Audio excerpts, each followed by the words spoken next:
Boa noite. Nesta terça-feira, o G1 entrevista o candidato ao governo de Minas, Romeu Zema, do Novo. Ontem, seria entrevistado o candidato Antônio Anastasia, do PSDB, que declinou do convite. A ordem dos entrevistados foi definida por sorteio. Romeu Zema nasceu em Araxá e tem 53 anos. É formado em administração e atua como empresário. No primeiro turno, o candidato foi o mais votado e disputa o segundo turno com Antônio Anastasia. Você pode participar nas redes sociais com a hashtag G1MG. Ao meu lado está Ismar Madeira, que também fará perguntas. Boa noite. Boa noite. Tudo bem? Boa noite, candidato. Boa noite, Flávia. Boa noite, Ismar. Boa noite a quem está aí nos assistindo. Agradeço muito o convite e a oportunidade de estar aqui. Muito Obrigada. grato. O tempo de entrevista é de 20 minutos.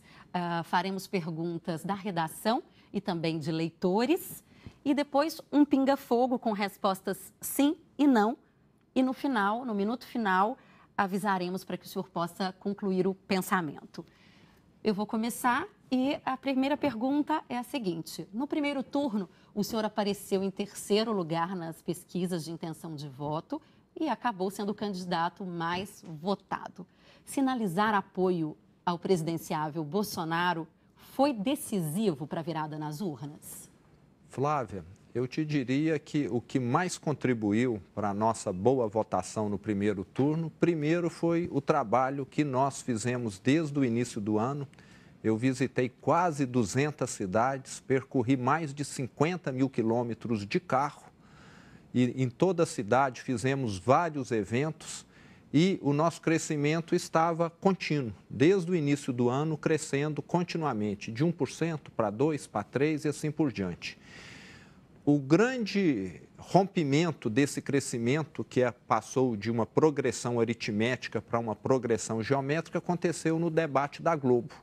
Foi naquele momento, pela primeira vez durante toda a campanha, que eu tive igualdade de oportunidade com os meus concorrentes, porque durante toda a campanha e pré-campanha, enquanto eles tinham 5, 6 minutos por dia, eu tinha 6 segundos apenas. Agora, durante o debate, a igualdade para todos os candidatos durante o debate tiveram o mesmo tempo, as mesmas condições. Isso. O senhor considera que esse apoio que o senhor deu fez a guinada na sua candidatura? Ismar, é difícil avaliar. O que eu posso te afirmar é o seguinte: a possibilidade de eu participar em condições de igualdade com demais candidatos, isso sim me deu oportunidade de ser visto em todo o estado de Minas e que as pessoas passaram a ver que tinha um candidato com propostas diferentes.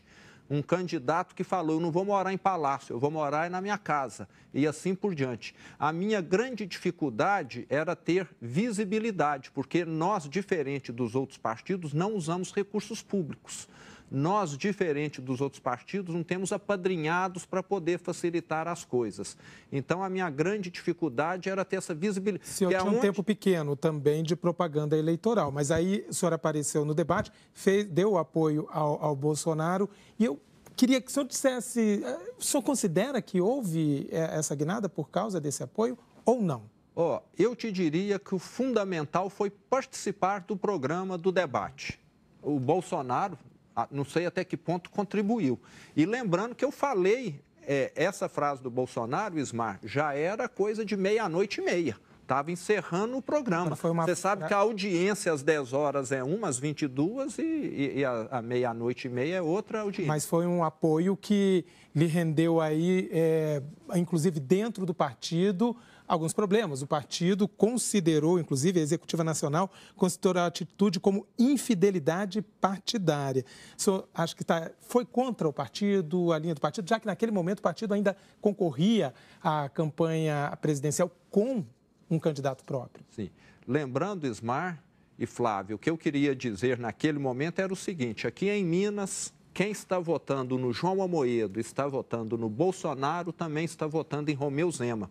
Porque eu tive apoio de praticamente todos os candidatos a deputado estadual e federal do partido do Bolsonaro. Então, o senhor não disse que apoiou o Bolsonaro? Naquele momento, o que eu queria dizer era exatamente isso que eu disse agora. Agora, me parece, pelo cansaço, etc., as palavras não foram exatamente essas e deu a entender que eu estaria apoiando. Mas eu citei o João Amoedo. Candidato, quer dizer, é uma situação muito séria o senhor declarar um voto. Mas eu falei João Amoedo e Bolsonaro.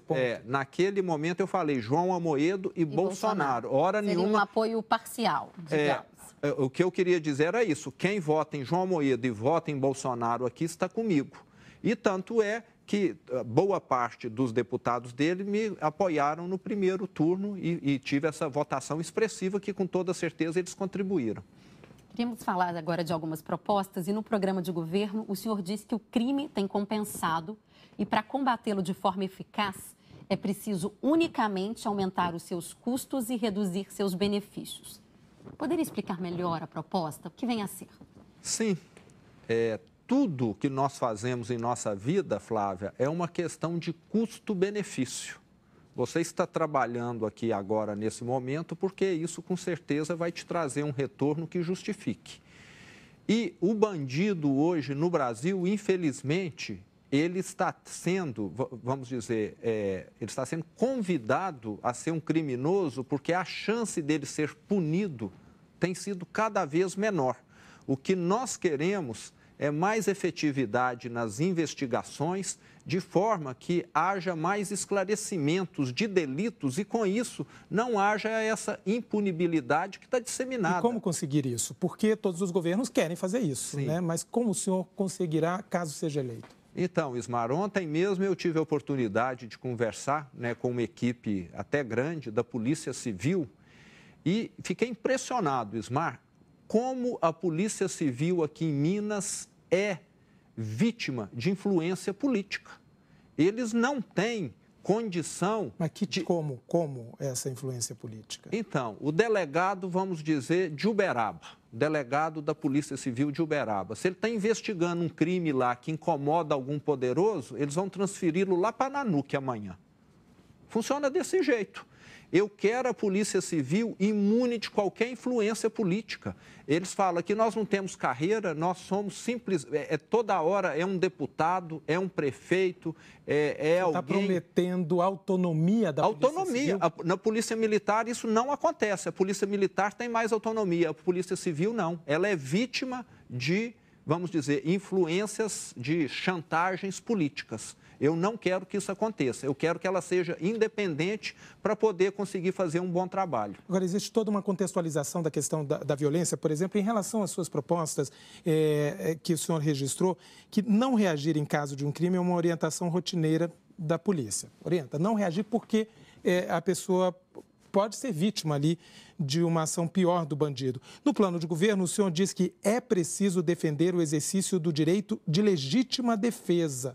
Isso significa um apoio ao desarmamento, ou ao armamento, sim, que hoje está sendo bastante discutido?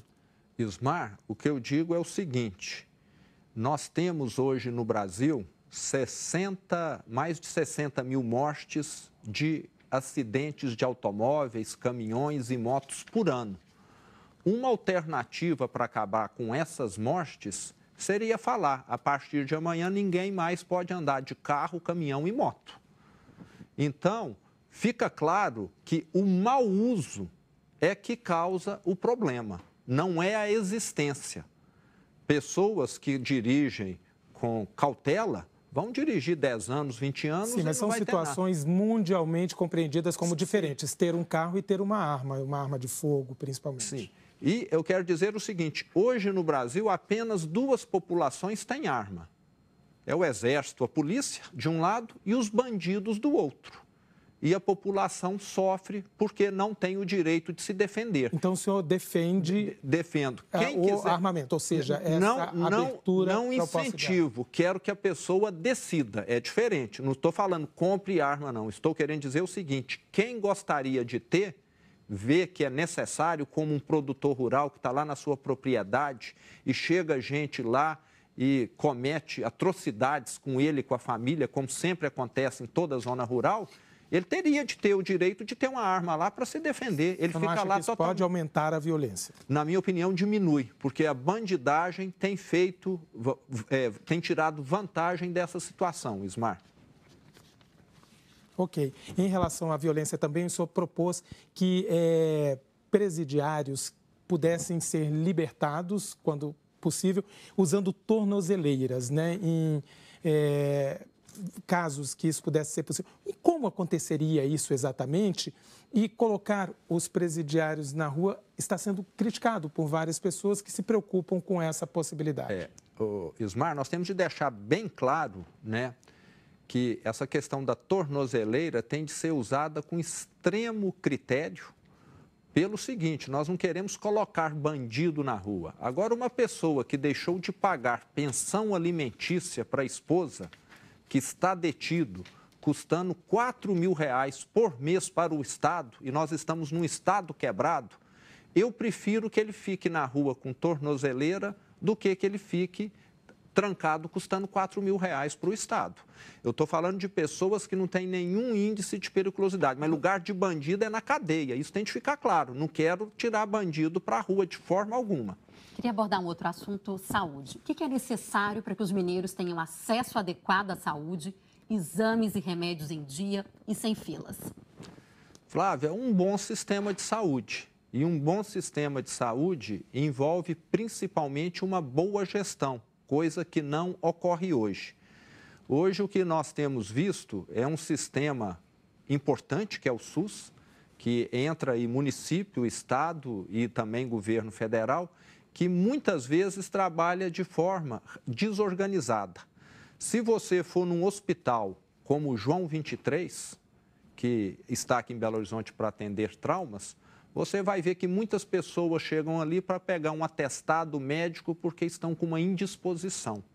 Então, há uma ineficiência que precisa ser sanada. É um problema complexo, grande, mas que precisamos resolver. Eu estive no norte de Minas, vi em algumas unidades hospitalares equipamentos ociosos e em outra unidade hospitalar o mesmo equipamento sendo necessário. Então, você vê que falta uma gestão melhor. O que eu quero é uma gestão melhor, porque mais do que recursos, o que tem faltado é boa gestão aí no sistema de saúde. Eu visitei vários hospitais nessas minhas andanças aí pelo interior e fica claro. E vale lembrar também, mais uma vez, que muitos hospitais, instituições públicas são gerenciadas por políticos que não têm conhecimento. Eu quero gente técnica lá.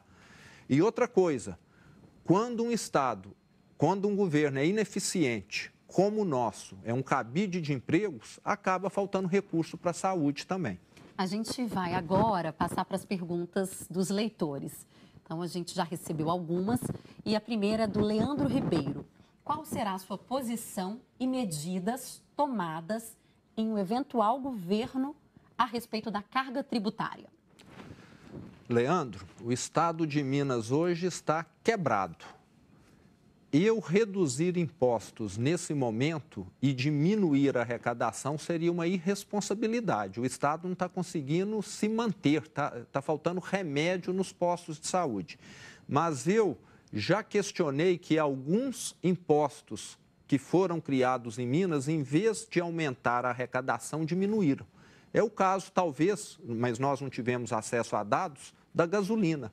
Aumentou tanto que toda a cidade de Minas que faz divisa com São Paulo, os postos praticamente fecharam, porque do outro lado da fronteira a gasolina é R$1 mais barata. Até que ponto nós estamos arrecadando mais ou menos? Cabe uma análise. E nós ainda não tivemos acesso a esses dados. Talvez um caso como o da gasolina caiba uma redução tributária. Você vai cobrar menos imposto e vai arrecadar mais, porque hoje o mineiro está saindo para abastecer fora. A Ana Lúcia, ela pede, na verdade, um maior esclarecimento quanto à privatização da Copasa. Quais medidas serão adotadas para tais privatizações e quais os benefícios dessa decisão? Ana Lúcia, com relação à privatização, eu quero dizer o seguinte: eu havia mencionado que nós tínhamos, né, como plano privatizar aí a CEMIG, a Copasa, etc. Mas hoje essas empresas estão mal gerenciadas, com um valor de mercado muito pequeno e nós não vamos vender nada barato. E se nós vendêssemos a CEMIG e a Copasa, essas duas empresas seriam suficientes talvez para cobrir o rombo do Estado durante 2 ou 3 meses. Então, nós precisaríamos ter 50 CEMIGs e Copasas para resolver o problema de Minas. Então, o que nós vamos fazer é colocar uma gestão profissional nessas empresas para melhorar o atendimento ao consumidor. Hoje tem gente que constrói uma casa, que abre um negócio, a CEMIG leva 6 meses para fornecer energia. Pensa bem, alguém ficar na fila de espera por querer comprar, né, e pagar, não é de graça não. A Copasa também, há muita reclamação, nas cidades que eu fui, ela cobra taxa, Ismar, de esgoto, sem estar tratando o esgoto. Antes da estação de tratamento estar pronta, ela está cobrando. Então, é uma falta de respeito com o consumidor esse tipo de coisa. O que eu quero é que essas empresas, primeiro, tenham uma gestão profissional, que atendam bem o consumidor e, se possível, comecem a ter concorrentes para poder ter comparação de preço e de serviço. Mas o senhor desistiu da privatização das empresas? Ismar, num primeiro momento, nós não vamos privatizar, porque eu falei, o que elas valem hoje não resolve. Num segundo momento, isso pode acontecer? Num segundo momento, bem lá na frente, sim. Mas eu quero primeiro, e talvez nem seja necessário. Se elas tiverem concorrente, elas vão ter de melhorar naturalmente, vão ter de entrar, vamos dizer, na briga para poder ganhar cliente e ter bom serviço e bom preço. Temos mais uma pergunta. Juninho Barbosa, o candidato, ao falar da parceria público-privada, não considera esta proposta que fere o direito à educação?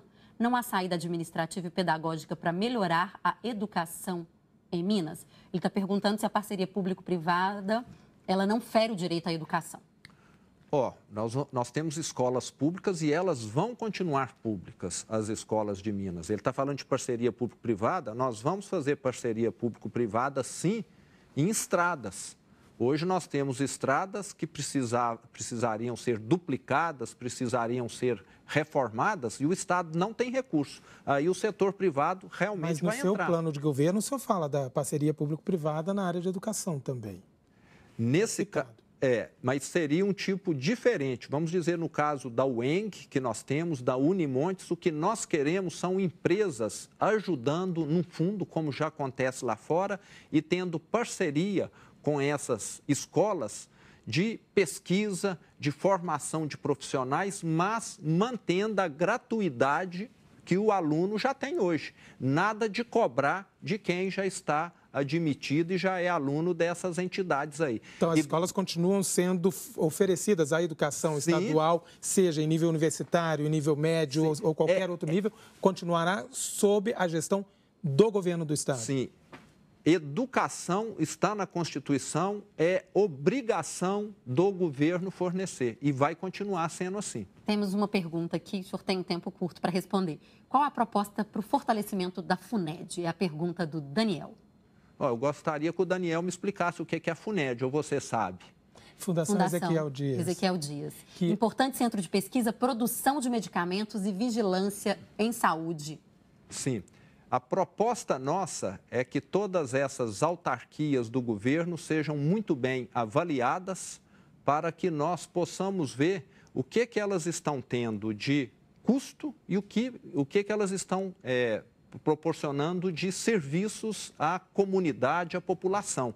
Isso vai ser feito em todas as autarquias, porque muitas vezes algumas unidades do Estado viraram um verdadeiro cabide de emprego. Uma das empresas que eu gosto muito de dizer, uma autarquia, que é um cabide de emprego, é a Codemig. A Codemig hoje, ela vive para receber dividendos. O Estado precisa ter uma empresa para receber dividendos da exploração do nióbio. Criar uma empresa para isso especificamente, com diretoria, com conselho de administração, etc.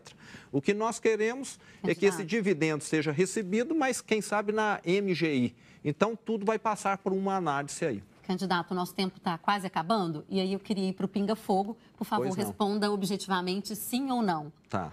A favor do direito à manifestação? Sim. A favor do porte de arma? Sim. Da redução da maioridade penal? Sim. Considera que a pobreza gera violência? Sim. A favor do incentivo do Estado à cultura? Sim. A favor da retomada da Samarco em Mariana? Sim. A favor da legalização da maconha? Não. A favor da reforma trabalhista? Sim. Da reforma da Previdência? Sim. E a favor da reforma agrária? Sim. A favor de que o aborto não seja crime? Eu sou contra o aborto. Então, o senhor é contra a descriminalização. O senhor é a favor que o aborto seja crime ou não? Sou a favor que o aborto seja crime. Certo. Sim. Concorda com isenção de imposto de renda para quem ganha até 5 salários mínimos? Precisa ser corrigida a tabela, sim.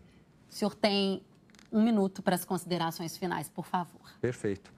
Bom, quero agradecer vocês aí a oportunidade de estar aqui. Quero lembrar que depois da minha vitória no primeiro turno, a minha candidatura, a minha pessoa tem sido aí bombardeada com fake news, é o que não tem faltado, são mentiras que têm sido produzidas em escala industrial. Até agora eu acho que só não me taxaram de vampiro e de canibal, do resto já conseguiram me caracterizar aí. Então eu quero deixar esse alerta, parece que o meu adversário está desesperado e tem feito aí o uso dessas armas sujas. Mas não é esse jogo que é a democracia. Eu gostaria que ele tivesse apresentando propostas, que usasse o tempo que ele tem na televisão para apresentar as propostas dele e não ficar me mostrando lá em edições que são feitas para poder me denegrir. Obrigado, o tempo acabou, agradeço a participação. Obrigada, Ismar. Até mais. Muito obrigado, obrigado. Eu é que agradeço.